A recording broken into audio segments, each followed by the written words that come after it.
Eusko Legebiltzarreko Hezkuntza Batzordeak onartu du hezkuntza itunaren dokumentua. Babes zabala jaso du EAJren, EH Bilduren, PSEren eta Elkarrekin Podemos Iuren botoekin. Lau alderdiak bat etorri dira ideia batekin. Akordioaren mesedetan denek amore eman behar izan dutela, testua ez dela alderdi bakoitzak 100% nahiko lukeena, baina hezkuntza sistemarako oinarri sendoa ezartzen duela. Dokumentuaren helbururik behinenak dira kalitatezko hezkuntza lortzea, eskola publikoa erdigunean jartzea, ituntze unibertsala amaitzea eta euskara ardatz izango duen esparru eleanistasun orokortu bat ezartzea. Apirilaren 7ko osoko bilkuran onartuko dute behin betiko testua. Kaixo guztioi, eguardion eta ongetorriak gurean gaur magazinera. Egunero legez deustuko estudietatik ari gara, zuzenean, eta hemendik eta ordu biterdiak bitartean Euskal Herrian zein munduan gertatutakoak azaltzen saiatuko gara, informazioa, analizia, iritzia eta entretenimenduaren bitartez. Martxoak 29 ditu gaur, asteartea da, eta hezkuntza itunaz galdetuko diogu hain zuzen ere gaurko elkarrizketatu nagusiari. Horiz izango baita Maialen Iriarte, EH Bilduren bozeramailea Legebiltzarrean, ordu batetik aurrera izango dugu hemen gure Hamaika telebistakao platoan, eta esan bezala besteak beste hezkuntza itun horri buruz galdetuko diogu. Eta egunak dakarrenari begira, eguneko lerroburuen artean gaur da, krisi ekonomikoaren aurkako Pedro Sánchez, Espainiako gobernuburuak aurkeztutako plan hori ministroen kontseiluan onartuko dela gaurkoan. Guztira, 16.000 milioi euroko balioa izango dute planak, besteak beste, erregai litro bakoitzeko 20 zentimoko baria aplikatzea, alokairua gehienez ere 2% igotzea, eta bizitzeko gutxieneko diru sarrera 15% handitzea. Hori da, onetsi duena koalizio gobernuak. Era berean, bonu elektriko soziala beste 600.000 familiari zabalduko zaie, eta enpleguari dagokionez, kaleratzeak ekiditeko aldi baterako lan erregulaziozko espedienteak eskatu ahal izango dituzte enpresek. Txoke plan horretan jasotzen diren neurriak, ostiraletik, apirilaren 1etik, ekainaren 30 arte egongo dira indarrean. Pedro Sánchezek hartutako erabaki eta neurri hauen aurrean, Arnaldo Otegi, EH Bilduren koordinatzaile nagusiaren arabera, neurri horiek aringarriak dira eta bestelako batzuk hartu beharko lirateke estrukturalak egiturazko erabakiak hain zuzen ere. Sistema energetikoan esku hartzea besteak beste. Inor ez zegoen prestatua halako egoera batetarako, psikologikoki erez, euskaldunak erez, Euskal Herriak erez, baina aurre egin behar zaio. Eta aurre egin behar zaio Euskal Herria Bilduren ustez, lehenik eta behin argi eta garbi planteatuz, ezoiko egoera hau, ezoiko estrukturala bilakatuko dela, eta bilakatzen ari dela. Mundua ezegonkorra eta arriskutsuago batean biziko gara. Eta hori da nolabait ere, lehenik eta behin konpartitu behar dena jendartearekin. Ez inor beldurtzeko, baizik eta benetazko realitateari aurre egiteko. Bestalde, itxaso atutxak EAJren Euskadi Bizkaiko buru batzarren presidenteak onartu du oso zaila izango dela Sánchezen planari ezezkoa ematea, eta beraz EAJ plan hori babesteko preste agertu da, egoera kala eskatzen duelako. Dena den, Espainiako gobernuaren moduak kritikatu ditu, esan du taldeekin negoziatu gabe, erabakiak hartzen ari delako, horrela mintzatu da gaur Radio Euskadin. Bueno, nuestra primera información más puntual fue ayer, después de una brevísima conversación, esas que suelen hacer a veces ahora de ronda de todos los partidos, para poder decir, cuando ya aparecen públicamente, que han comunicado a todos los partidos. Desde luego estamos dispuestos, cómo no, y además el momento lo requiere.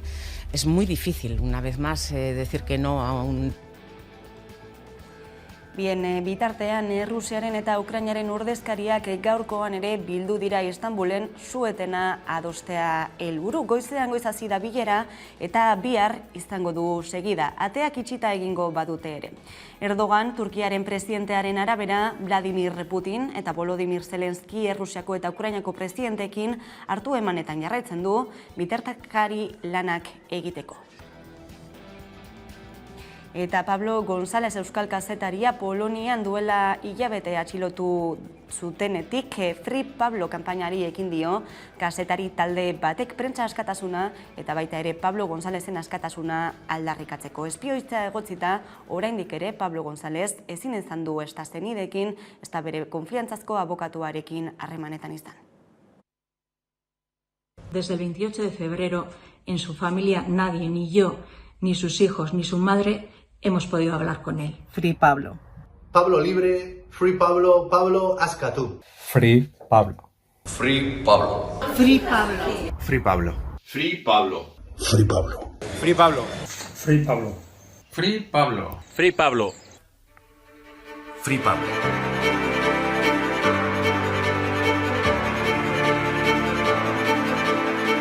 Free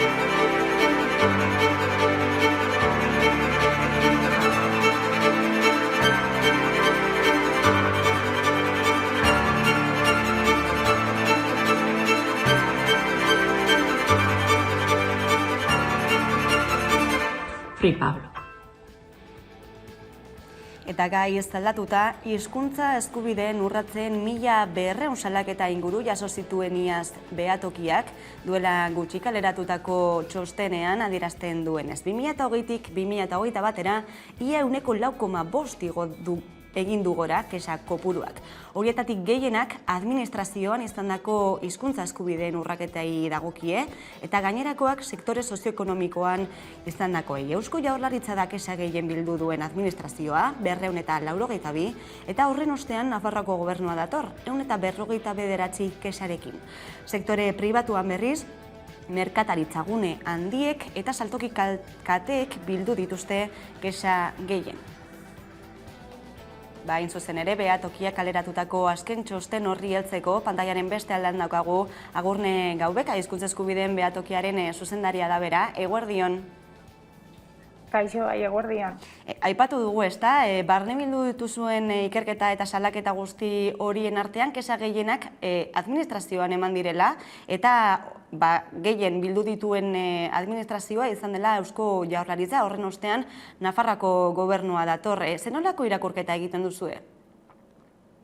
Bai, zuk esan duzun bezala, Nafarroako gobernua eta Eusko Jaurlaritza izan dira kexa gehien jaso dituztenak, baino baita aldundiak edo udal batzuk ere kexa kopuru nabarmena jaso zuten 2021 ere, ez? Honek guretzak, badu adiera nagusi bat eta da, herritarrentzat beraientzat ere erreferentzia izan beharko liratezkela administrazio publiko hauek, ez? Bai herritarren eskubideekiko aitortzan, zein herritarrek euskara eroso erabili ahal izateko espazioak eskaintzean, ez?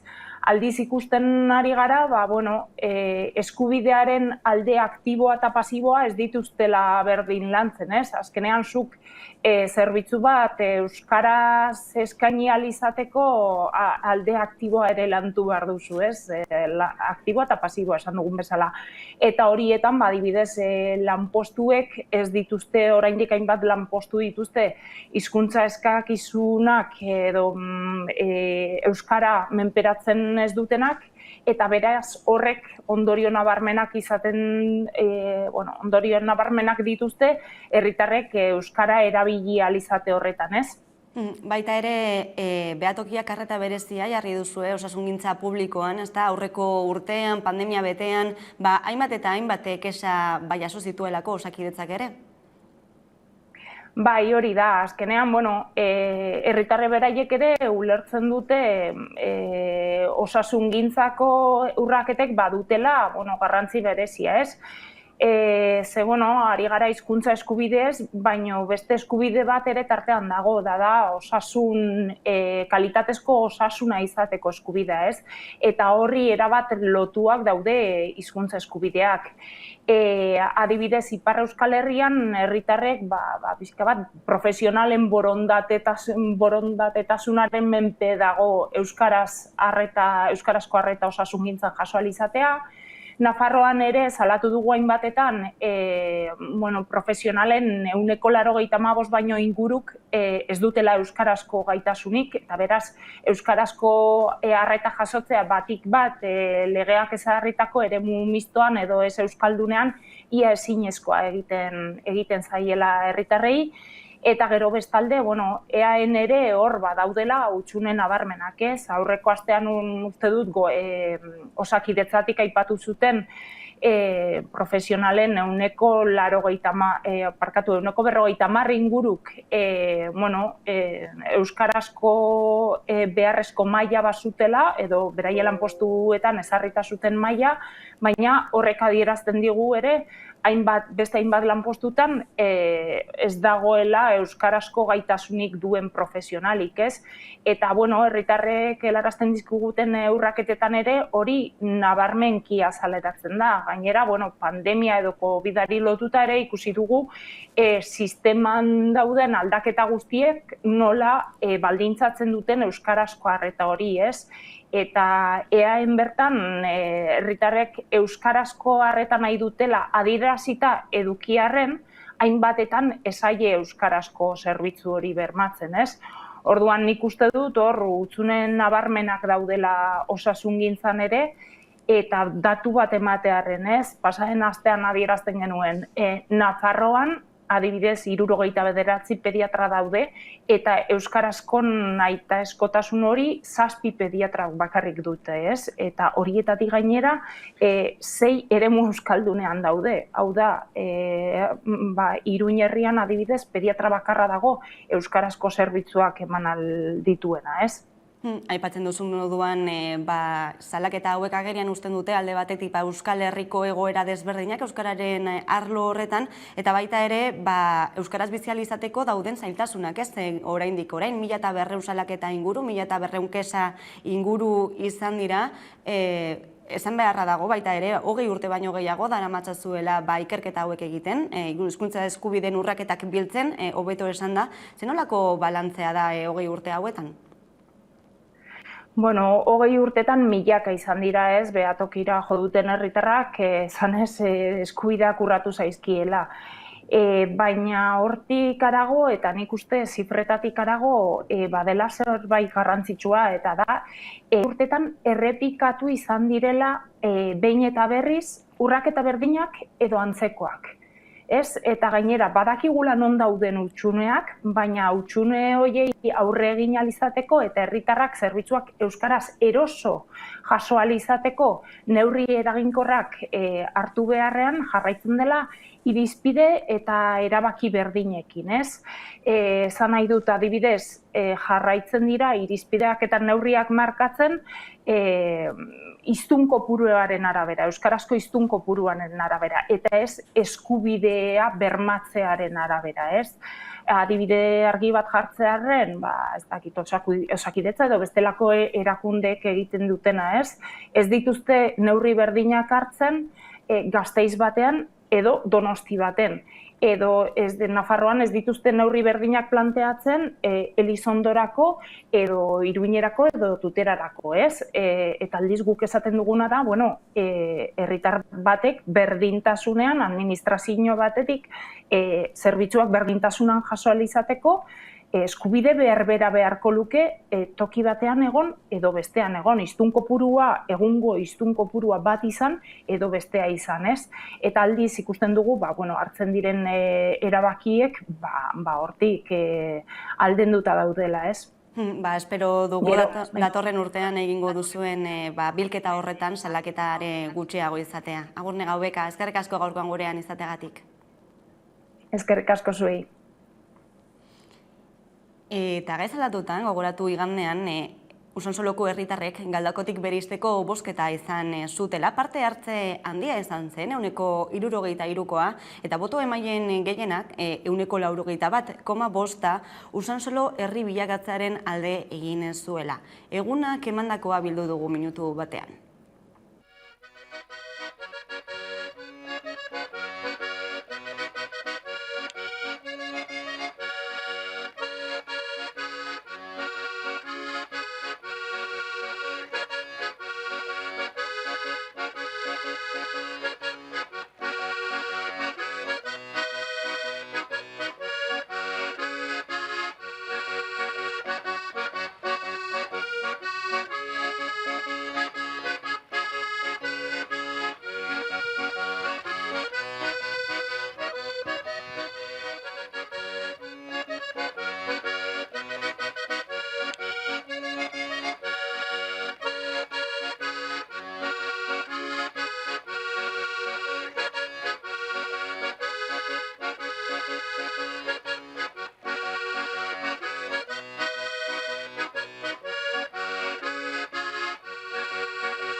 Eta kulturari helduta, datorren asteburuan, hain zuzen ere larun bat honetan ospatuko da Barakaldoko Beken Zeide Festivala, zeinen ederra izango den festival hori. Dagoeneko sarrera guztiak agortuta daude, baina gogoratu, 11 telebistak jarraitzaileen artean 6 sarrera bikoitz zozketatzen ari dela.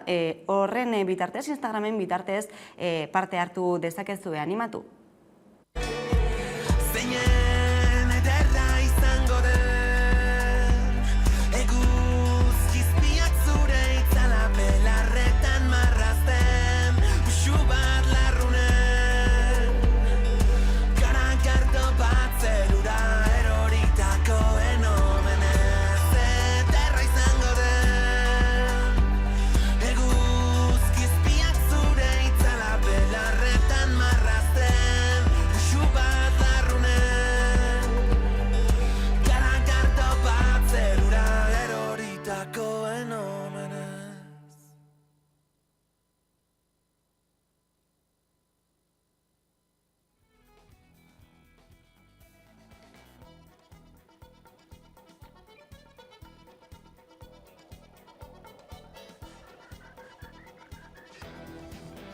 Eta bi egun, besterik ez da falta korrikaren 22. edizioari hasiera emateko. Korrika badator, esan bezala, eta azken urteotan bezala 11 telebistan jarraitzeko aukera izango duzu. 24 orduko eskaintza zabala dugu prest, horien artean zuzeneko seinalea, noski, baina baita ere hasierako eta bukaerako ekitaldien saio bereziak, albistegiak orduro, azken orduak eta egunak utzitakoaren errepasoa gauero.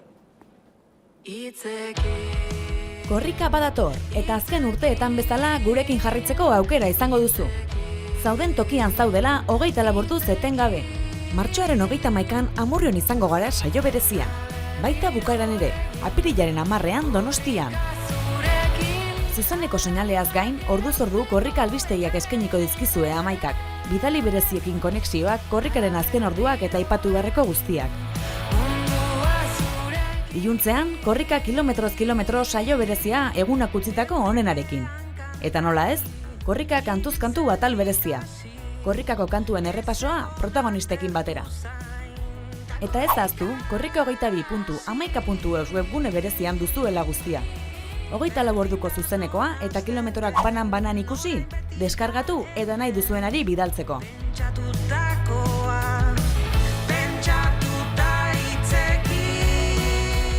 Aurten ere, korrika 11.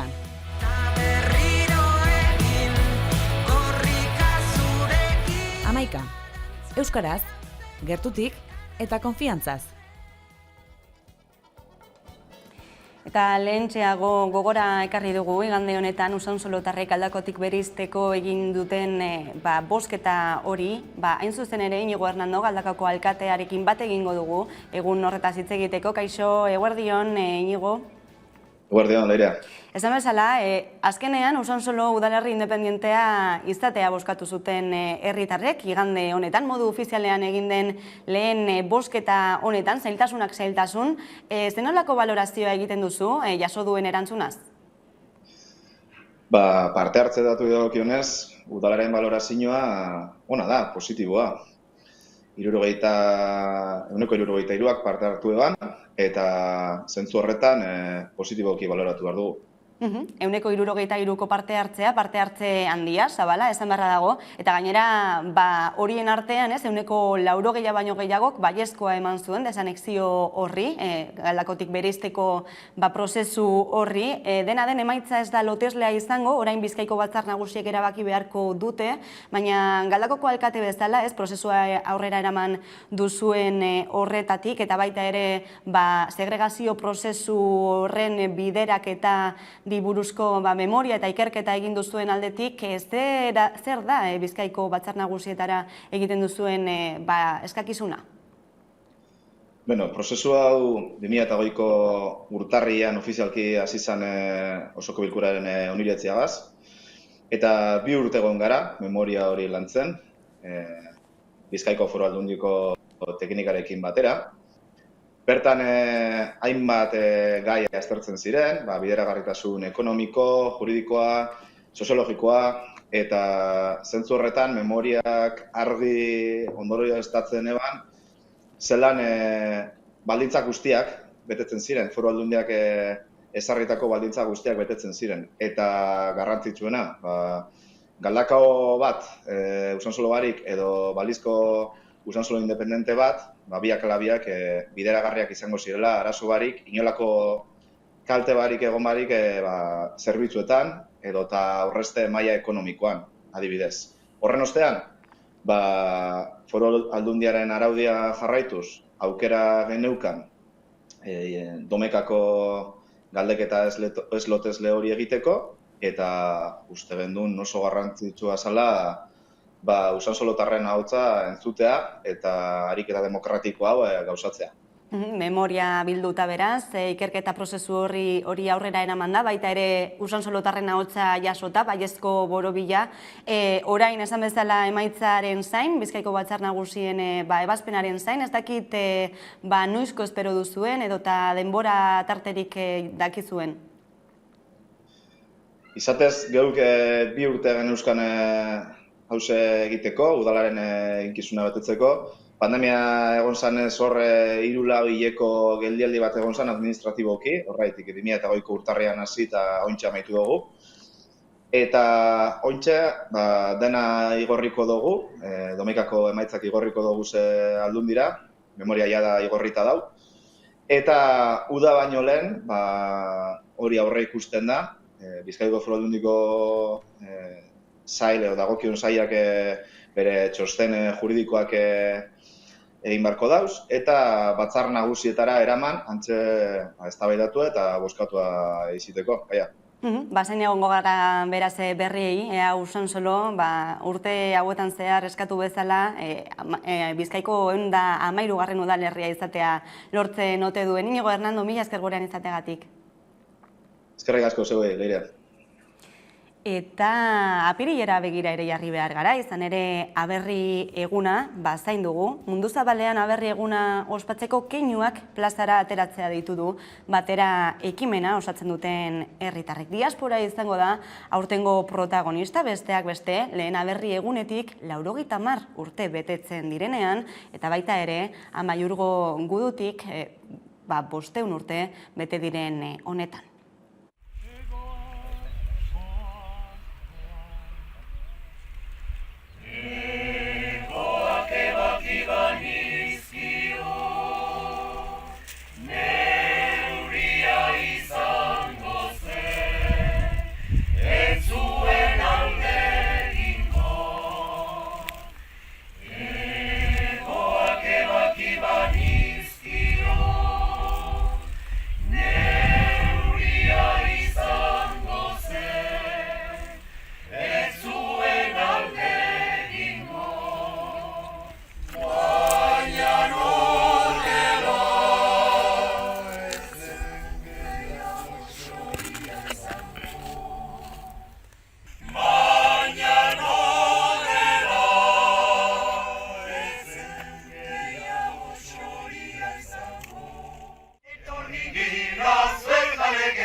Eta biharkoan, asteazkena gogoratu hitzordua izango duzuela, asteazkenero legez, barkatu, Hamaika Telebistan, Afareway saioarekin, Jasmin Manriren eskutik, biharkoan, Artatxoa, Larraga eta Andelos ezagutuko ditugu gogoratu, arratzaldeko 8:04 eta baita ere gaueko 10:00 ikusteko aukera izango duzuela Hamaika Telebistan zuzenean. Ona txarrorapen bat.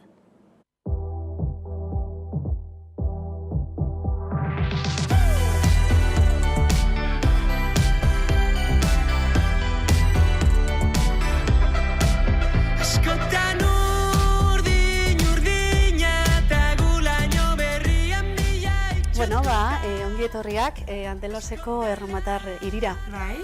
Dakizuenez bezala, erromatarra Europan izan dugun imperiorik zabalena izan zen.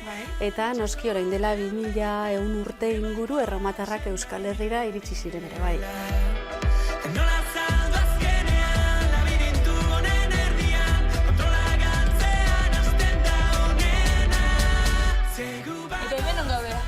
Artasoko zerkoan. Bai, nola muraia bat, hau egin zen herrialdean, Amalagarren mendean eta hori, eta hori da, nola muraia bat militarra, eta hemen gainera dago estrategikoki jarrita, dagoelako hemen herriaren goialdean, eta hemen daukazu panorama guztia.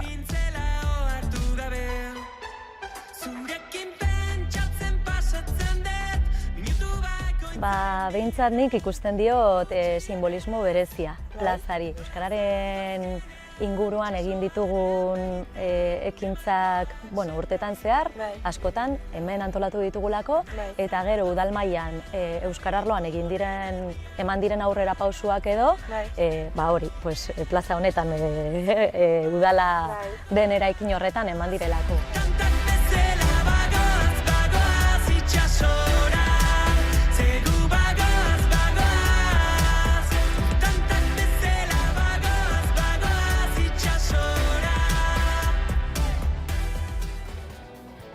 Batarte bat eta jarraian intzuliko gara eguneko elkarrizketa nagusiarekin. Gaurkoan gurekin izango dugu Maialen Iriarte, EH Bilduren bozeramailea legebiltzarrean, orain arte.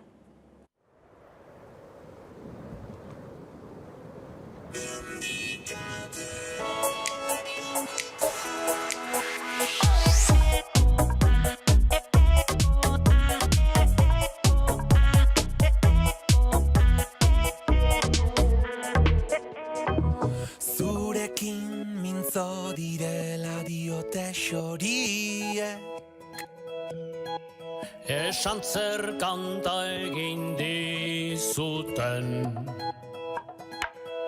Zein gertu gauden, sentitzen alden, amaiurren. Hori diote, baikorrin ere, mugalari hoiek. Mendikate honek lotuta, zure zaurian irea da, ta kantu hau biona.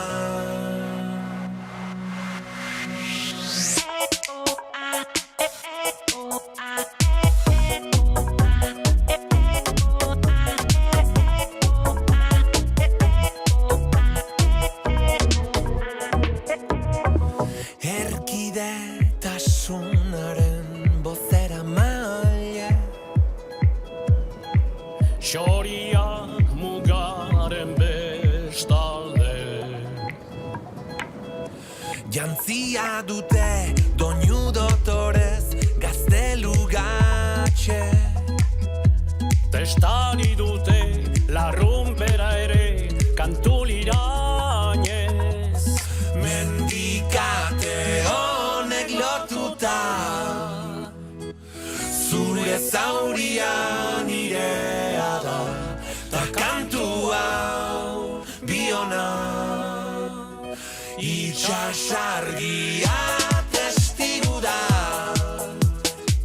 zeruen urratxa geurea da, ta itzulera denona. Zalgara xorieri mintzo diren xoroak izango.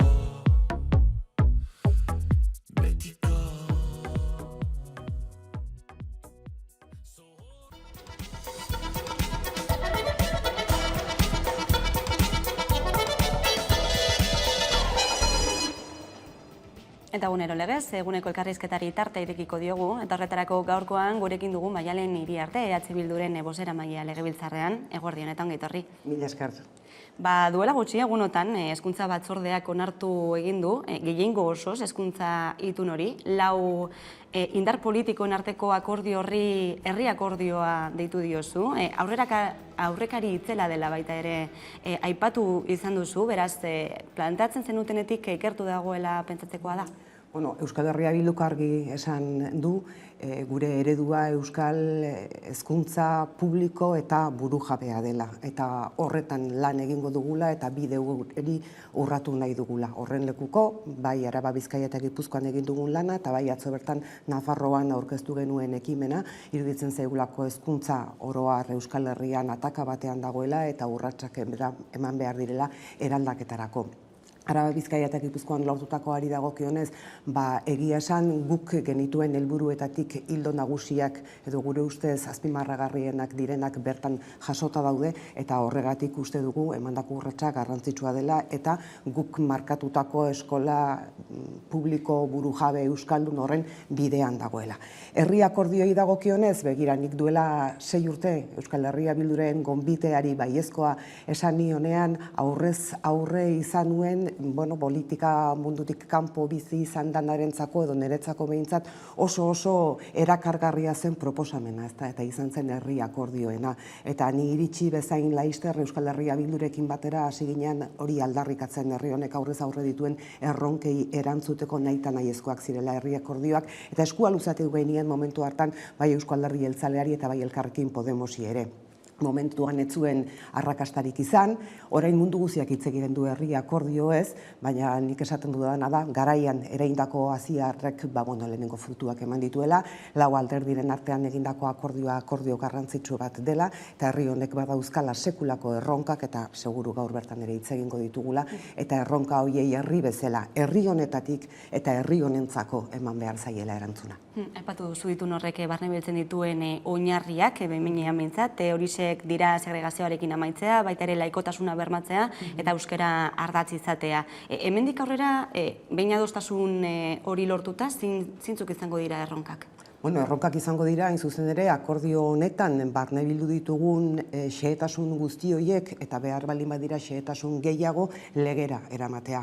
Legeak jasotzea, hain zuzen ere, oinarri hauetan dagoen guztia. Guk uste dugu bai segregazioari begira neurri garrantzitsuak hartu direla, hain zuzen ere herri ekimen legegileak biltzen zituen puntu guztiak jasota daudelako, orain dixe hasiko direlako segregazioaren aurkako neurri horiek hartzen, matrikulazio zerrenda bikoitza izango delako, baina hori baino garrantzitsuagoa gainera konplexutasun indizea kontutan hartuko delako, beraz leku bakoitzak duen konplexutasun hori aintzat hartuta baliabide nahikoak hartuko direlako, eta nire ustez oso garrantzitsua den beste puntu bat da, segregazioaren aldeko ituna egin nahi dugula edo egingo dela 2023 urterako. Segregazioari aurre egiteko oso garrantzitsua da jendarte bateko agente pertsona guztiak itun horre alde egotea, eta uste dut lanketa oso sakon bat egin behar dela benetan segregazioari aurre egingo bazaio. Hori uste dut oso detaila handiakin jasoa dagoela. Konzentrazio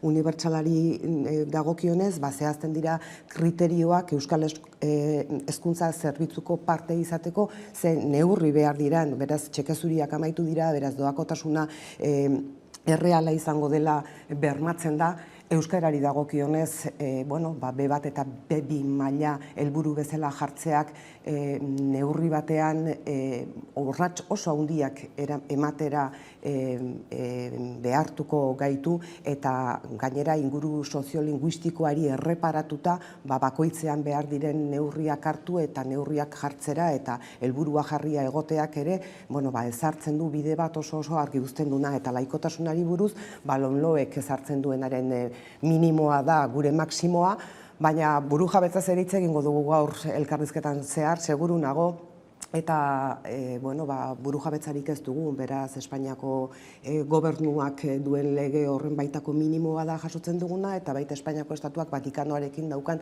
akordioaren baitakoa, ez da guk nahi genuen 100% jasotzen dena, baina iruditzen zaigu bide honean doan akordio bat dela hau. Hezkuntza alorrean soilik ez, bestelako erronkak ere baditu gure herriak, batez ere azken aldian, ez da sozioekonomikoki, Ukrainaren gerraren ondorioak pairatzen ari garen honetan. Proposamena aurkeztu zuen atzokoan, Arnaldo Otegik, Pedro Sánchezek Espainiako gobernuburuak aurkeztutako neurrien aurrean ez, berriro ere Madrilera begira, burujabetza aipatu duzu, eta azpimarratzen duzue neurriak hartu beharrekoak estrukturalak izan behar direla. Bai, begira, guke lehenik eta behin begiratu genuen Pedro Sánchezek ze proposamen egin zituen, ez da, eta iruditzen zaiziguna da Pedro Sánchezen neurriak bide egokian egon daitezkeela, baina ez direla errotikako eraldaketak emateko moduko neurriak. Eta iruditzen zaiguna da gerra honek, eta baita lehendik ere geneuzkan zenbait erronkak ez egonkortasun handia ekarriko digutela. Eta ez egonkortasun handia mai gainera ekartzen dugunean, ez dugu aipatzen ez jendea bildurtzeko, ez jendea kikiltzeko, alderantziz, gogorazteko herri honetan zer nolako indarra daukagun eta beste garai oso zail batzutan herri hau nolako kapaza izan den herri gisara aurrera egiteko, ezta?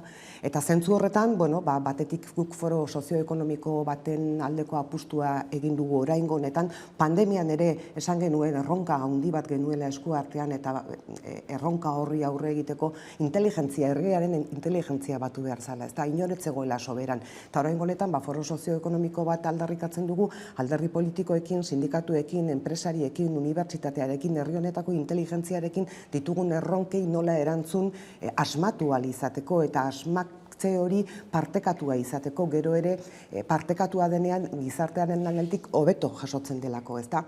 Eta neurri estruktural horiei dagokionez, errotika aldatu behar diran horiei dagokionez, merkatu energetikoan esku hartzea beharrezkoa dela ikusten dugu, aberastasuna birbanatu egin behar dela ikusten dugu, ze era honetako egoeratan argi dagoena da, beti gertatzen dena da, eta kapitalismoaren baritan gertatzen dena da, batzuk gehiago aberasten direla, beste batzuk gehiago pobretzen diran bitartean, beraz aberastasunaren birbanaketa egiteko fiskalidadea aldatu egin behar da, eta justuagoa behar dugu nahita nahiez, eta badaukagun margena gainera adibidez Araba, Bizkaia eta Gipuzkoan Europako bataz bestekora iristeko, herritarrak babesteko neurriak hartu behar ditugu, herritar zaurgarrienak batez ere babesteko neurriak behar ditugu, eta burujabetza behar dugu. Burujabetza behar dugu hain zuzen ere erronka horiei aurre egiteko nahikoa erraminta ez ditugulako. Erraminta batzuk Madrilen edo Parisen daudelako, eta guk esaten dugu ez dezagun begiratu Madrilera eta Parisera inbeste begiratu dezagun Euskal Herrira, egin dezagun Euskal Herritik Euskal Herriak behar duen hori eta horretarako erraminta burujabeak behar ditugun eta nahi ez. Azken egunotan asko luze hitz egiten ari da, ez da krisi energetiko horretaz, baita ere beste herrialde batzuekiko dugun menpekosatasun horretaz, lehen gai faltaz baita ere. Guzti horri aurre egiteko, Iñigo Urkullu lehendakaria ere galdera barkatu bilera sorta, hasiko du egunotan alderdi politikoekin, zeintzuk izango dira zuen proposamen horiek, lehen komentatu duzunaren ildotik? Lehen aipatu dizkizudan proposamen hauen ildotik, ez da, Iñigo Urkulluk deitu du elkarrizketa erronda hau, eta esan beharra dago Euskal Herria Bilduk behin eta berriro, bai kontrol plenoetan nik neronek horrela eskatuta, eta baita gure bidez egingo den monografiko baten bidez uste dugula, bultzatu dugula egoera honetara, ez da. Nik bai nahi nukeena da bilera hauetatik ateratzea, ez hainbeste lehendakariak egin nahi duenaren komunikazioa, baizik eta herri akordioen baitako filosofia jasotzea. Eta, batzuk eta bestek egin dezakegun ekarpenaren azterketa bat egin, eta ekarpen hori eta herri honek behar dituen aldaketa estrukturalei begirako urratsak ematea. Hori da herri akordio bat, uste dut hezkuntza arloan herri akordio bat egitetik gatozela egun gutxi dela, eta hain zuzen ere hortxe daukagula de su producción se ve amenazada por la escasez de... Euskal Herria Bilduren aldetik aurkeztuko dioguna izan da, oraintxe kontatu dizudan hori, eta batez ere jendea babesteko eta nola babestu eman behar ditugun urratsak, eta babestu esaten dudanean arlo guzietatik da, energiaren ikuspuntutik, energia eskubide bat delako, jendea etxean bero egoteko, fakturak ordaintzeko, berogailua ez jartzea ez da onargarria den gauza bat, ez da, energiaren ikuspuntutik sekulako erronkak dauzkagu krisi klimatikoaren aurrean, eta horri guziari erantzuna eman behar diogu. Erantzuna eman behar diogun bezala, lehen aipatu dizkizudan gauza guztiei, ez da, aberastasuna birbanatzeari, eta eta batez ere horiek guztiak jendea zaintzeko, jendea babesteko, gu guztiak zaintzeko eta babesteko. Gainera, bada esaten duenik ez Ukrainako gerra honek egoera aldatzen ari dela, munduko ardatza aldatzen ari dela, botere maila, ekonomikoki, politikoki ere, Txinaren mesedetan diotenez. Zein puntutan usten du honek Europa eta zintokitan egon beharko ginateke Euskal Herria? Nik uste dut Europa batez ere harrapatu duela, etxeko lanak egin gabe eta oso menpeko harrapatu duela, ezta? Geopolitikoki egoera aldatzen ari da eta Europa urte hauetan batez ere aritu da bere 27 sozio horien nolabaiteko kudeaketa bat egitera. Agian salbuespen bakarra izan daiteke COVID garaian Europako funtsekin egindako inbertsio mankomunatu hori kritikatu daitekeena ikuspuntu askotatik eta gabezia asko dituena, baina edozein kasutan guri Euskal Herria Bilduri interesgarria iruditu zaiona, baina hori da Europak egin duena, ezta? Beste batzuen menpe egon eta ez etxeko lanak egin, eta orduan harrapatzen du menpeko, beste batzuen menpeko Amerikako estatu batuen, edo Rusiaren, edo Txinaren menpeko, eta hori da ikusten ari garena, ez dagoela konparezentziarik Europarenarik ere, ezta? Eta orduan Europa zer izatea nahi dugun horretan Europak etxeko lan asko dauzka egiteko. Uste dut hildo hori dela jorratu beharrekoa. Eta Europar Batasunak hartutako erabaki nagusiak gerra honen aurrean bi izan dira, bi aipatzekoak. Alde batetik Ukrainara armak bidaltzekoa eta bestetik errefuxiatuei ateak irekitzekoa, behin behintzat. Zenolako irakurketa, zenolako balorazioa Europak gerra honen aurrean izaten ari duen jarreraz? Guk argi eta garbi esan dugu Putinen inbasioa erabat arbuiatzen dugula eta erabat kontra gaudela inbasio horren kontra, ez da argi eta garbi, eta ez dut inolako zalantzarik geratzerik nahi zentzu horretan. Edozein kasutan, eraberean aipatu dugu bide diplomatikoak eta elkarrizketaren bideak direla jorratu beharrekoak. Eta uste dut kontu hau esaten dugunean ez dela bat ere fribolizatu behar. Hain zuzen ere iruditzen zaidalako egoera honetan eta eskenatoki honetan armez eta armatzeaz hitz egiteak jartzen gaituela oso eskenatoki arriskutsu batean, benetan arriskutsua den eskenatoki batean. Eta beraz, eutsiko diogu eta jarraituko dugu esaten bide diplomatiko eta elkarrizketaren bideari ekin behar zaiola. Errefuxiatuentzako bideak zabaltzeari buruz, berriro esaten dut menpeko egoera batean dagoela Europa, eta egon direla beste errefuxiatu holde batzuk eta aiatea itxi diela, eta Europak nolabaiteko hausnarketa egin beharko lukeela hain zuzen ere, egoera ezberdinetan erantzun ezberdinak zergaitik hartzen dituen, ezta? Ikuste dut hor zentzu horretan ere autoritarismoek eta Europako hainbat herrialdetan gertatzen ari den autoritarismo bortitz horrek ere badaukala zer esana, eta Europak baduela garaia, bere proiektua izan behar zuen harri gehiago begiratu, herriei gehiago begiratu, herritarrei gehiago begiratu eta jendea zaindu eta babesteko bideak hartzearena. Ukrainako gerra informatzen ari zen Pablo González kazetaria, euskal kazetaria, duela hilabete bat atxilotu zuten, Polonian dute, eta Poloniako agintariek esan duten bezala behin-behinean espezialdian egongo da maiatzaren amaierar arte. Gai hau jorratu alda Eusko Legebiltzarrean? Lehenik eta behin esango dut, era honetako gatazkak sortzen direnean, lehenengo arma gezurra izaten dela, eta beldurra ere erabiltzen dela arma bezala, ezta? Eta hori esango dizut, Pablo Gonzálezen oso gertukoekin aritu izan garela bere atxiloketaren inguruan irtenbideak aurkitzeko eta instantzia ezberdinetara jo duela Euskal Herria Bilduk. Euskal Herria Bilduk hasiera-hasieratik esan duela Pablo Gonzálezen berehalako askatasuna exigitzen dugula, nazioarteko hainbat erakundek eta prentsa erakundek edo atzo bertan EITB-ko redakzio kontseiluak esan zuen bezala. Zentzortan iruditzen zaigu adibidez Jaurlaritzaren jarrera izan dela beste batzuetan baino epelagoa, ekidistanteagoa, eta iruditzen zaigu erantzun tinko bat merezi duela Pablo Gonzálezen atxiloketak. Legebiltzarrean lanean jarraituko dugu hain zuzen ere, bere askatasuna eskatzeko eta ea lehenbailen konpontzen den egoera hau. Sahara herria ere izan da albiste, azken egunotan. Saharan erreferendum bat egin dadila eskatzeko proposamen bat aurkeztu duzue Espainiako Kongresuan, Eskerra Republikanarekin batera, nazioarteko legedia betetze aldera, hain zuzen. Munduko egoera zein den ikusita, zergatik uste duzue Pedro Sánchezek hartu duela erabaki hau momentu honetan?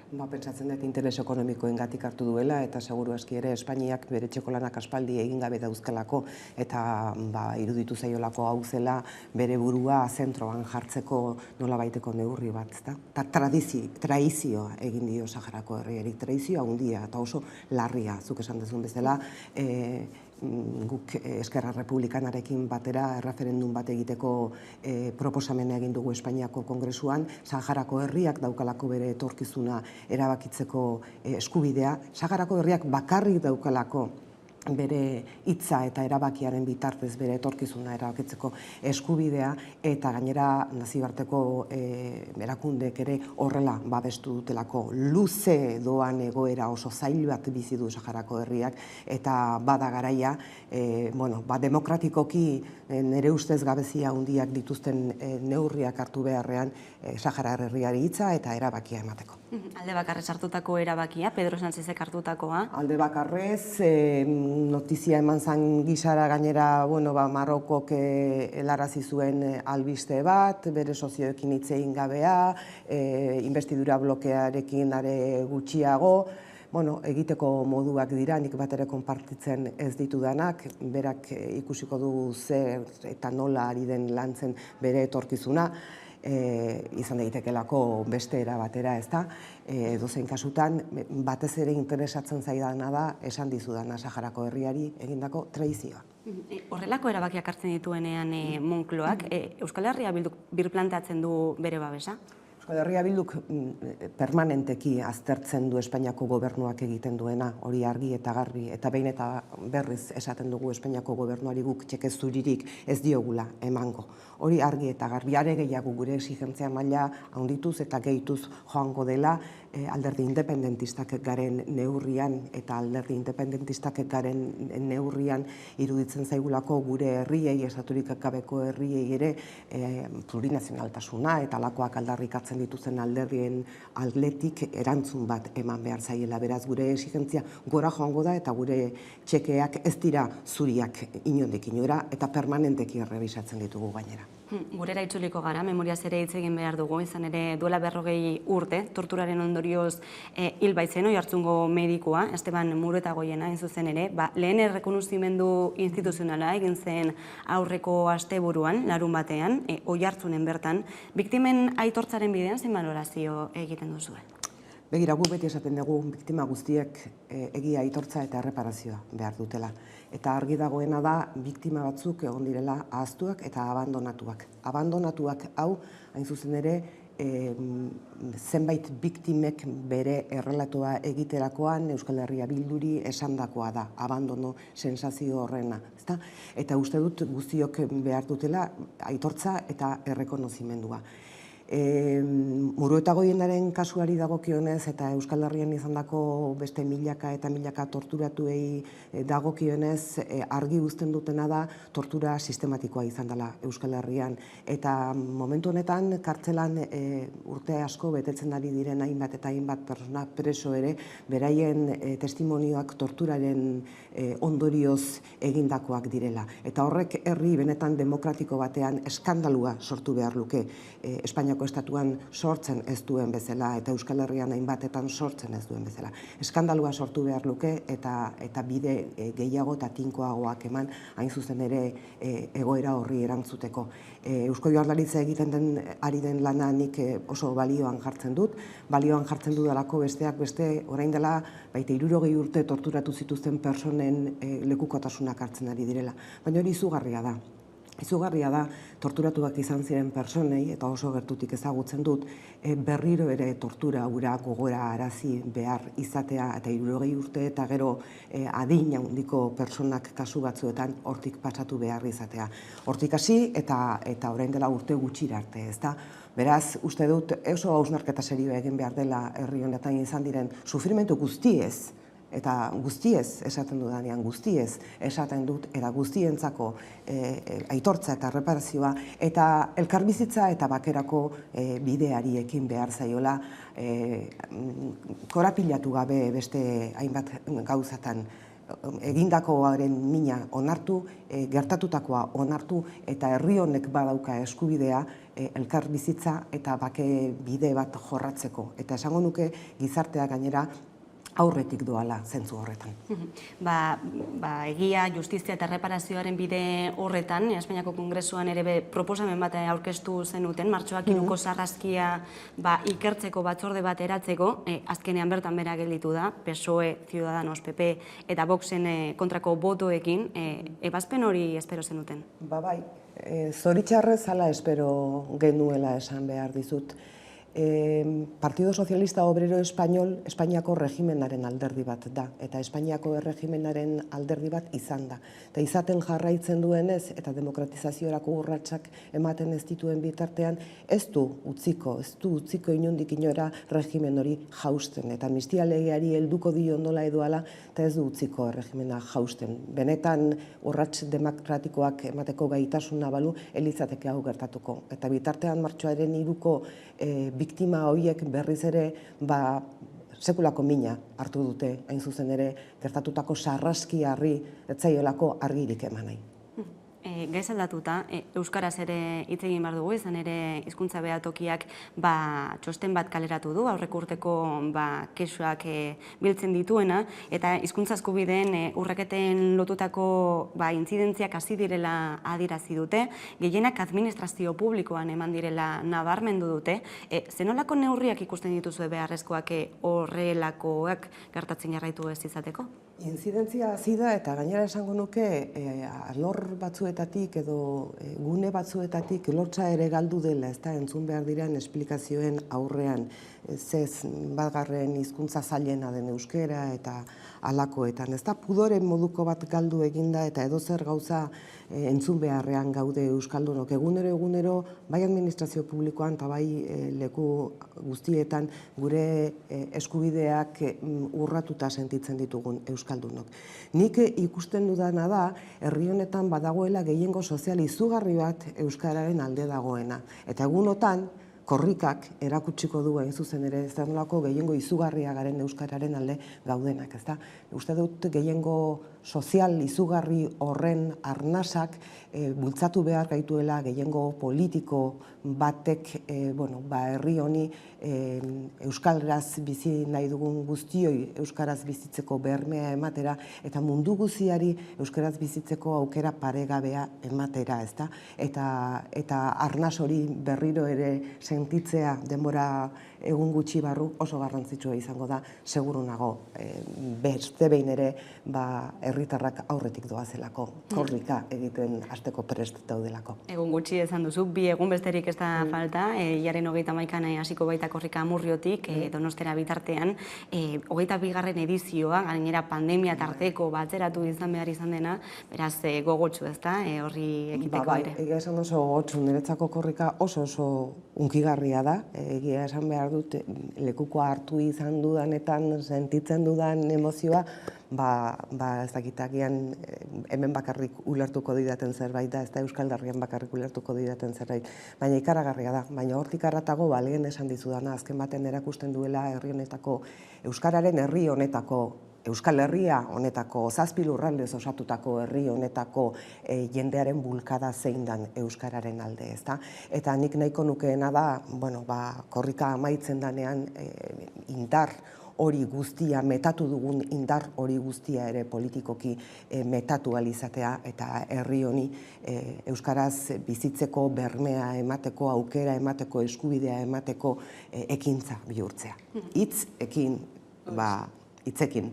Eta laster datorren beste hitzordu bat ere bada aberri eguna, apirilaren 17an, hain zuzen amaiurreko gudua gogoan izango duzue, eta manifestazio nazionalera deitu duzue Iruñean, zein mezu egun horretarako? Bakea, burujabetza eta demokrazia.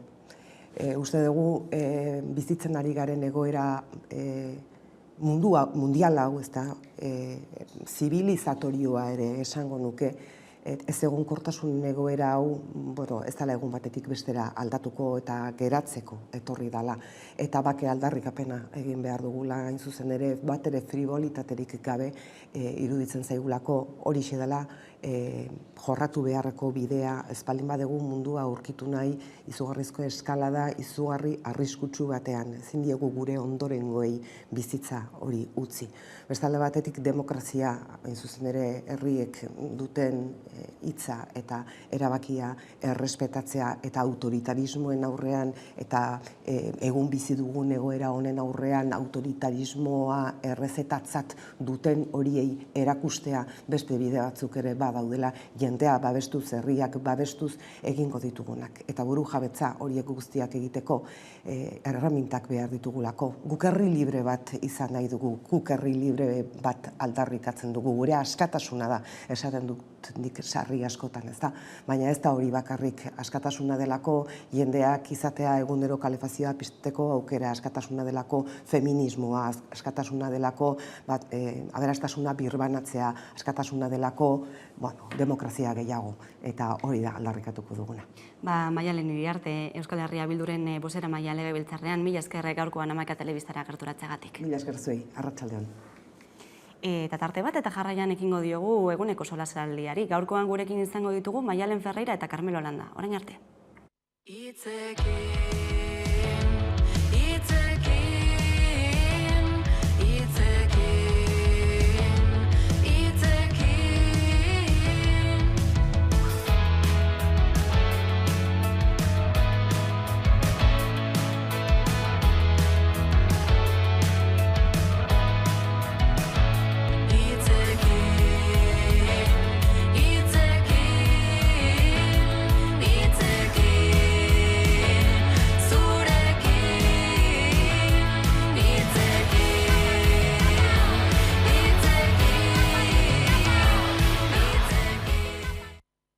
Askapena Euskal Herriko erakunde internazionalista da eta 80. hamarkada bukaeran sortu zen, orduan aurten ja 35 urte ospatzen Askapena sortu zela, ez?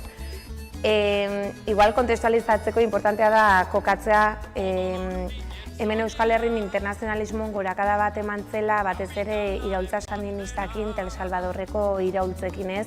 Hango iraultzak usizialako hemendik ere Euskal Herria testuinguru oso bizitzen aizen bitartean, kusizialako hango borrokak eredutzak bezala, ez? Eta sonan handia eukizun baita ere Euskal Herrinez, hemendikan jende pila bai ontzelako zara internazionalismo zen horrekin bezala borrokara, ez? Eta borroka haiek utzi zuten hemen internazionalismo sorrera bezala, ez? Orduan sortu zian erakunde internazionalista desberdina komiteak edo bai nazio mailan eta aldi beren Euskal Herriko markon kokatuta dibidez Askapena bezalako erakundeek, ez? Orduan hor kokatuz internazionalismoa Askapenatik ulertzen da, ez? Herrin arteko elkartasun hori ematea ikusiz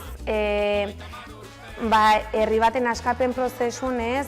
Bere borrokan, bere autodeterminazioko bide hortan edo autogesto edo autoantolakuntza hortan herri baten prozesua beste herrientzako baliagarria dela, ez? Eta herrik elkarrengandikan asko ikasi dezaketela, nor bere herria elikatuz, ez? Orduan, zentzu hortan ulertzen da joan etorriko elkartasuna dela, hau da, herri batek beste herri bateri ematen dina, ez? Eta aldi beren bidirekzionalidade hortatikan herri bezala askapen prozesu hori garatzeko, ez? Orduan, internazionalismoa ulertzen du hemen bertako prozesutan, ez? Bertako eragiletan, auzotako antolakuntzatan, izan antolakuntza ezberdinetan, elikatu dezakeen tresna bat bezala, ez? Hori, hemen gure herrin borroka aurrera eramateko. Bai, hori da, askapenan helburua zango genuke herrin arteko elkartasun hori dela, ez, elkartasuna emateko modua, esan bezala 35 urteetan desberdina izan dela, ez, hori lehen esan duan bezala El Salvador Nikaraguara jontzen armakin, eta hemengo testu inguru aldatzen joten den einen, ez, edo garaiak aldatzen joten den einen, elkartasuna dirazteko moduare desberdina da, ez. Eta bideo hortan, internazionalismok esango genuke alde batetik hemen Euskal Herrira bai badela informazio ez, alden eta informazio objektibona ekartzea ez, pixko bat komunikabide mainstreametatik aparte herrietako errealitatea bera alden eta modu objektibonan ez, edo errealanan ezagutzeko tresna bat, eta aldi beren brigadak ere pixko bat hor kokatzen diala, beste modu bezala internazionalismoa garatzeko gai.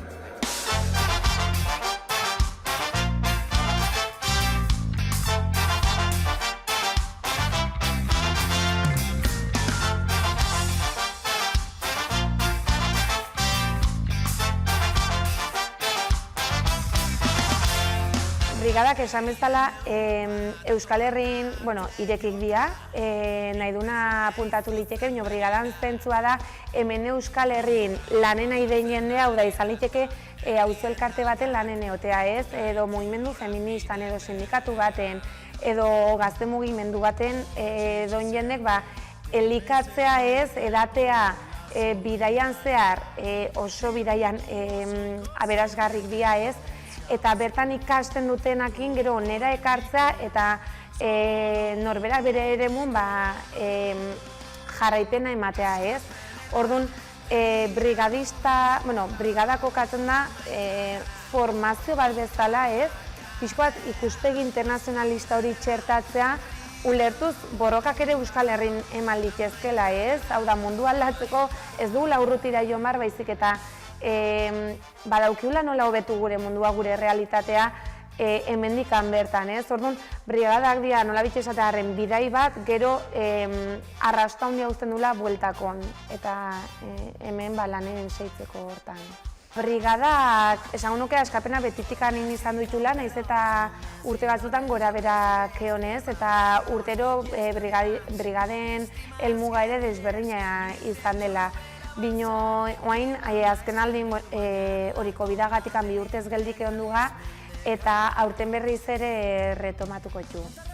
Momentu zona ez, jendea pixkanaka brigadak bueltan diala eta ikusi nahi hemen bertan ere COVID-an ondoren gauzak esnatzen nahi diala ez, eta jendea gogotxu do, jada paroi baten ondoren astea pixkoak kostatzen dela, baina aldi beren erantzuna oso ona izan dela eta jendea hurbiltzen nahi dela. Eta, guainikan apirilak 19 arte bada apuntatzeko aukera, orduan bada. Informazioa nahi izan ezkero eta apuntatzeko brigadak@askapena.eus elbidera idatzi liteke. Bestela, Iruñerriko taldeko edo zeinen gana hurbiltza, ezagunan bat izan ezkero behintzat, eta ero sare sozialatatikan edo zein galdera, zalantza edo informazioa nahi izan ezkero, lasaierren komunikatu litezke, Twitter bidez edo bai.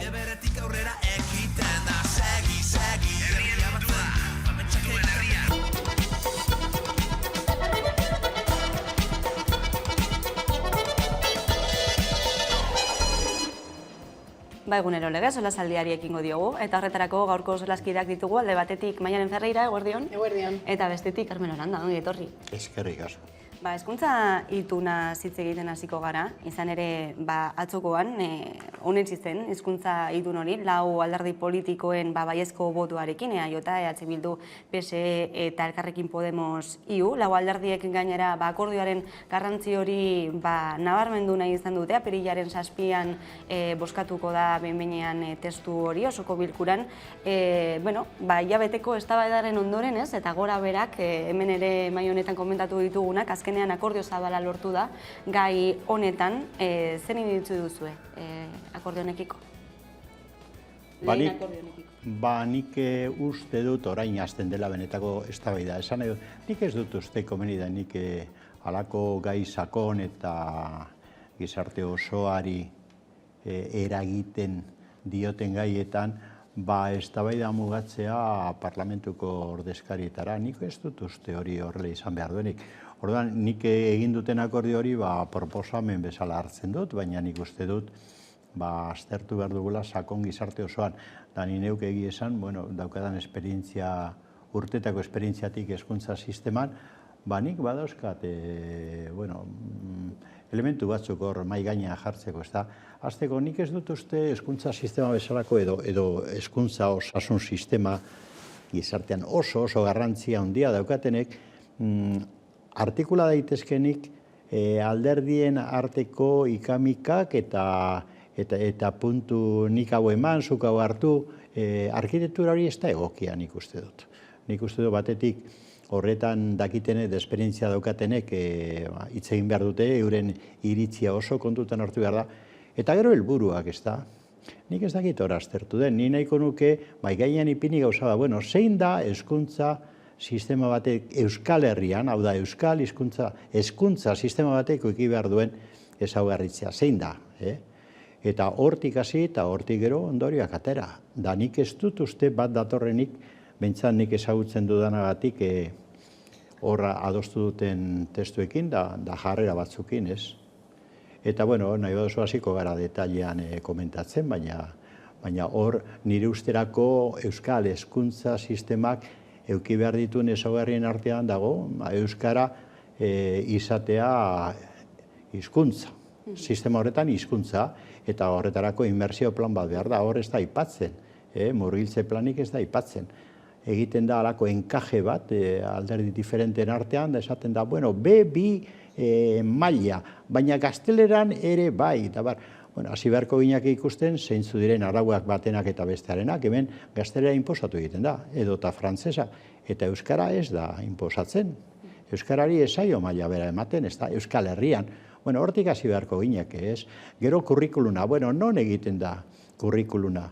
Badugu aukera hemen egunean definitzeko programazioa edukiak ez, hori ere laportu egiten digute, egin behar dugu orduan Madrilekin adostu, hau da, lau alderdiekin da, aparte Madrilekin ere adostu edo Madrileko arautegia bete behar da, zergatik bete behar da, ez gara buru jabeak, hor debate handi badago, ez da, da gero publiko-pribatu niri grazia egiten dit, ez da, herri ekimenez sortu diren ikastetxea daude, oso arrakastatzuak, helburu horiek lortzeko.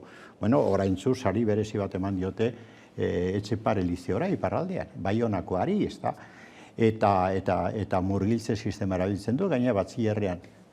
Ze gertatzen da orduan, esan edut, zergatik bete behar ditugu, Madrilek edo Parisek agintzen dituzten araugoiek erabat diglosikoak eta asimilazioaren aldekoa direnean. Nik debate horiek nahi ditut egin. Eta ez du nahi, ez lau partiduk, ez zazpi partiduk erabakitzean nire ordez nolako hezkuntza edo nolako osasun sistema eduki behar dugun. Baina, hemendik aurrera hasten da benetako eztabaida. Niretako, niri harritzen nahuena da irakasleek, sindikatuek behi greba deialdi egin zutela, hain dela bi aste uztot, eta hori bertan bera utzi zuten. Orduan, ustot, ez dakit, eurak ados da zen, ala ez, kontsultau indotzien, ala ez, ze beraiek esaten zuten ez du dela parte hartu negoziazioan ez akordioan, ez? Orduan hori, hortan bera geratu da. Gero bai, zuk esan duzu moduan, euskara lengua ofizial bat lortzia,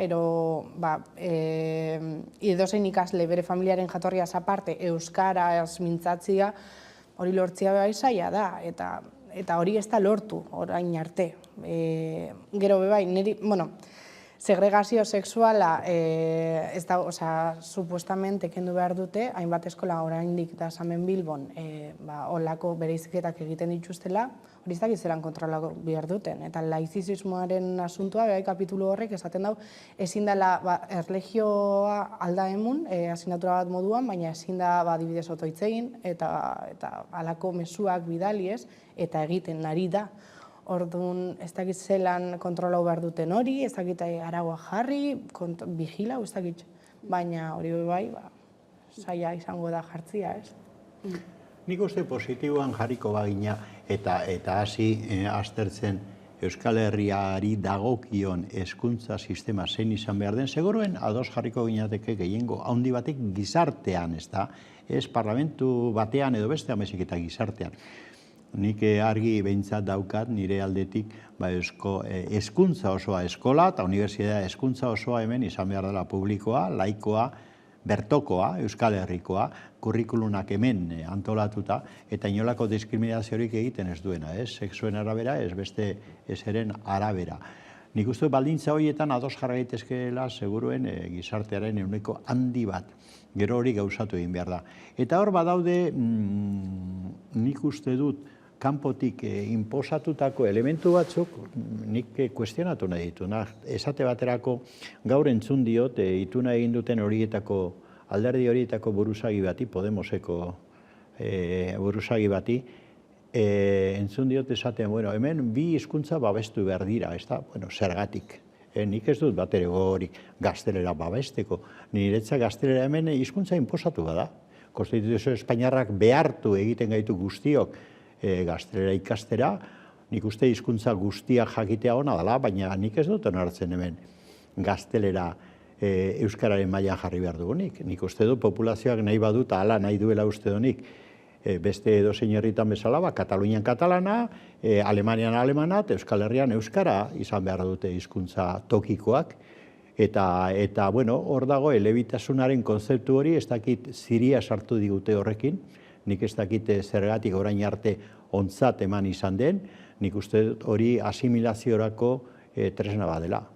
Orduan, nik uste dut asimilaziora daramaten tresna horiek babestu behar dira, baztertu behar dira, eta hemen lortu behar dugu, Maialeneko ondo esaten zuen bezala, euskara ikasi nahi duen orok, inolako baldintzari gabe, modu doan gainera, euskara ikasteko aukere izan, orok, jente guztiak, ondo ikasteko zeren euskara azken finean herri honen borondatea hori bada euskara bihurtu behar da Euskal Herriko hizkuntza. Bai, ardatz horietako ardatz bat izan da, hezkuntza itun honetan, eta izango da baita ere hizkuntzarena, murgiltze ereduarena, ez dena aipatzen orain arte, ez da, horrelako tirabirak egiten dituzte lengoaiarekin, euskara ardatz izango duen eredu eleaniztasuna, baina murgiltze ereduaz ez da hitz egiten testuan behintzat, ikusiko da hemendik aurrera zenolako erabakiak hartzen diren gai honetan, izan ere badirudi, desadostasun kutsuak ere badirela alderdien artean. Bai, badaz, eta gauza bat oso garrantzitsua esan duzu, zergatik gaztelera babestu behar dugu. Gaztelerak ez da bihar gure babesa, gaztelera hitz egiten da, nik esango nuke mundu osoan. Ze gisa da Latinoamerikan, berdina gertatu zen, eta hainbat euren hizkuntza desagerrarazi egin dituzte, gazteleraz mintzatzeko orduan.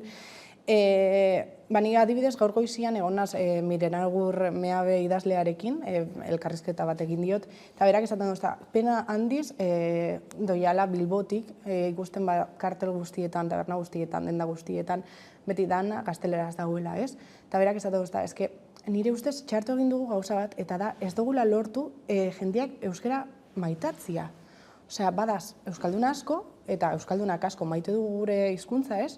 Baina badaz, pertsona asko, hemen bizi dienak, ez dutela hori sentitzen, eta ezin dugu, ez dakigu zelan egin, eta zelan lortu, maitasun hori sentitzea, euskara asko hori piztea, eta hori gisa da, ez dakit zelan lortzen da, ni saiatzen naiz, baina badaz, pertsona asko ez dutena nahi ikasi euskeraz, edo euskeraz mintzatu, ez dakit zegatxik.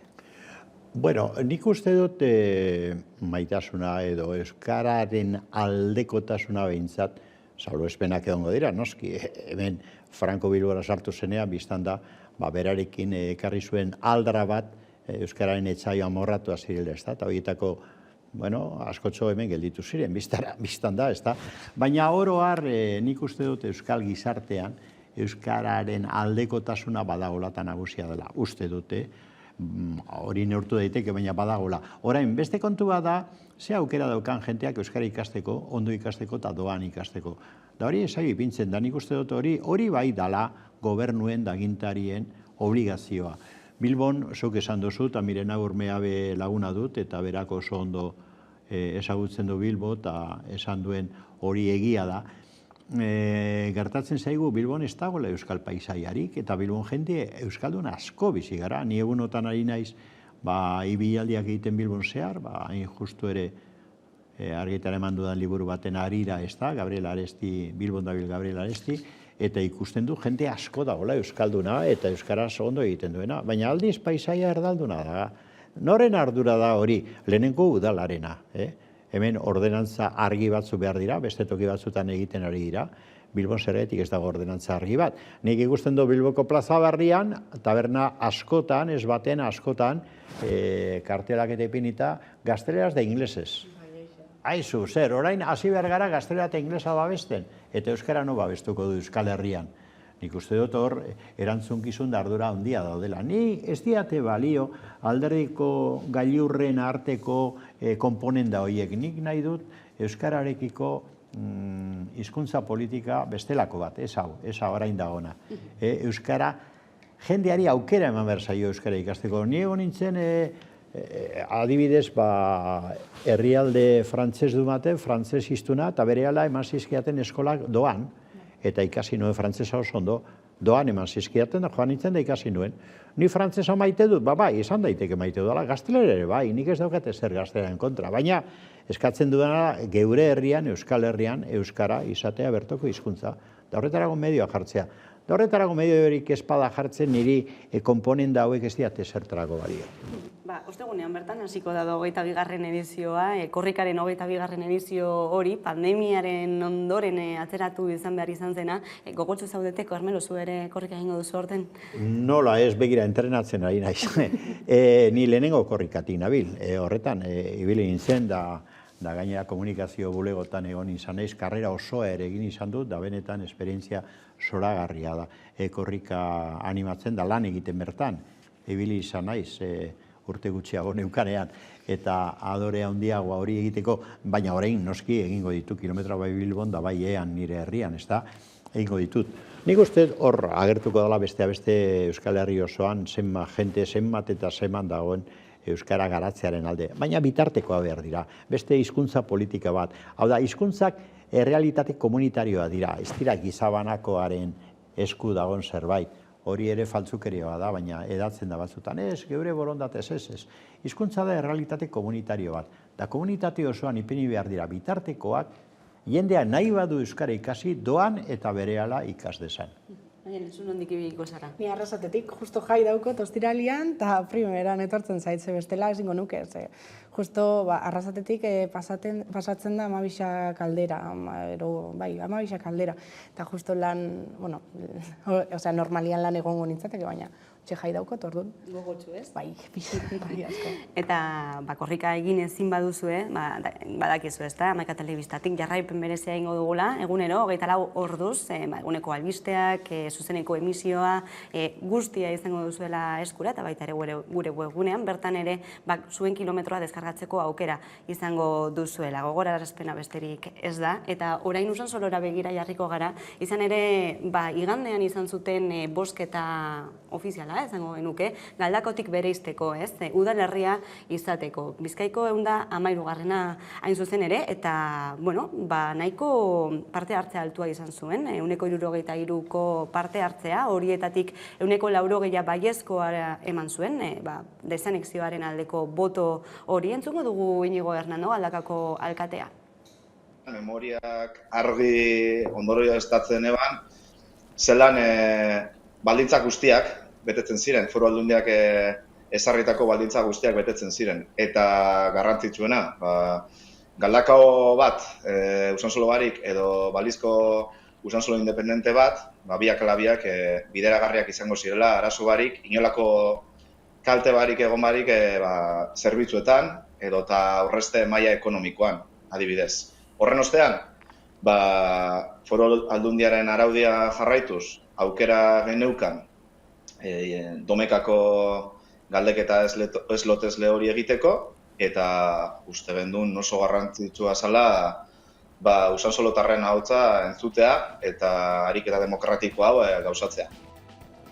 hautestontziek azkenean islatu zuten, Usansolodarrek hamarkadetan zehar eskatzen zuten hori, baita ere Iñigo Hernando alkateak, Galdokoko alkateak aipatutako bideragarritasun txosten horrekin, bi gauza horiekin, nahikoa izango litzateke zure ustez, Maialen? Ni bertan egon nintzen, eta eurekin egon nintzen hitz egiten, eta sentimendua oso potentia da. Osea, niretako hori jai bat izan zen Domekan, eta ez bakarrik zazen gaztiak, zazen nagusiak, izan zen familia ugari, ez? Eta eurentzako da amets bat, baina ez dakizen bat 30 urte ero daramatzate horren atzetik. Orduan, garrantzitsua ja da, bakarrik bozketa niretako garrantzitsua da. Ontxe, lortzia ala ez, zaila dau, osea, egisa da, gobernua oso, kostetan jakie alako gauzako nartzia, ez?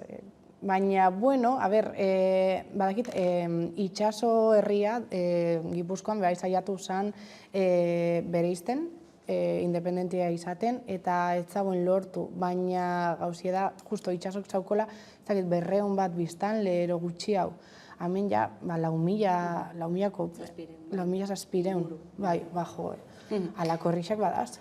Bai, egia da 5.000ko langa hori eskatzen duela, Espainiako Auzitegi Konstituzionalak, eta helegitea jarri dezakela, eta beraz atzera bota ekimena, beste herri batzuetan gertatu bezalase, baina ez dakite, ezin puntura arte, nola ikusten duzuzuke, Carmelo? Ni nola ikusten dudan, begira, kuriosoa da, begira.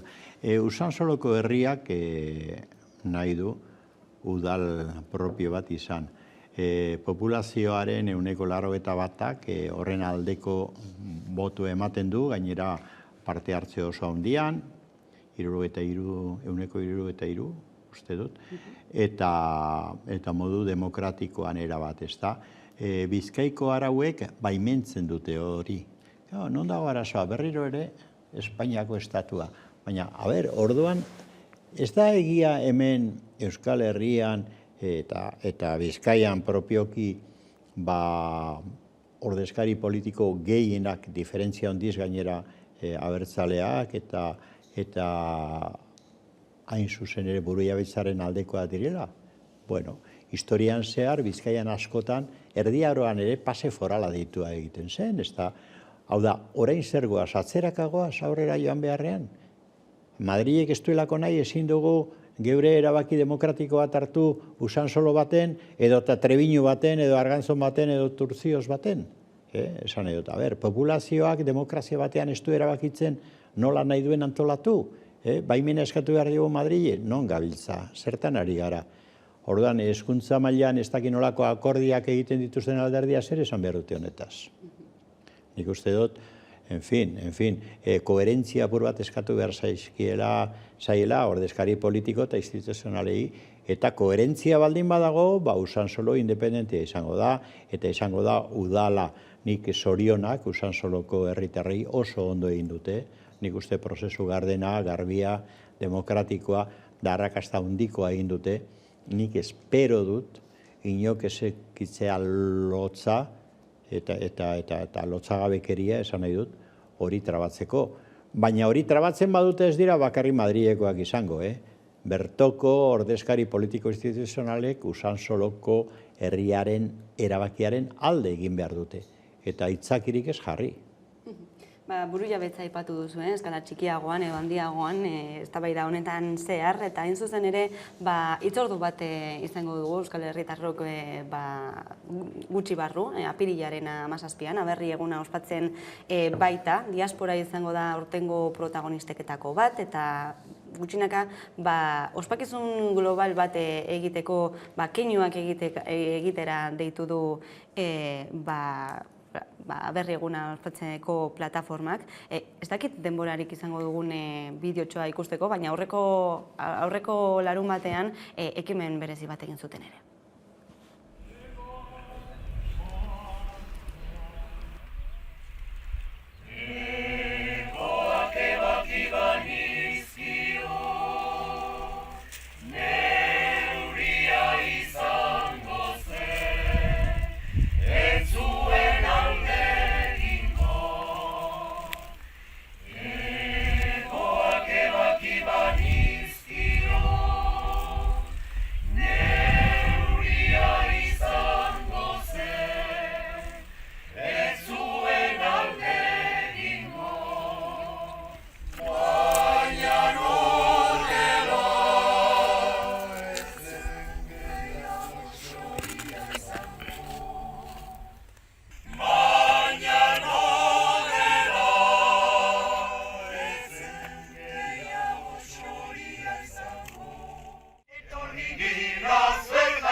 Hortxe aberri egunerako bantolatutako ekimenetako bat, eta labur-labur, amiltzen joan behar garelako, zer espero duzue egun honetaz?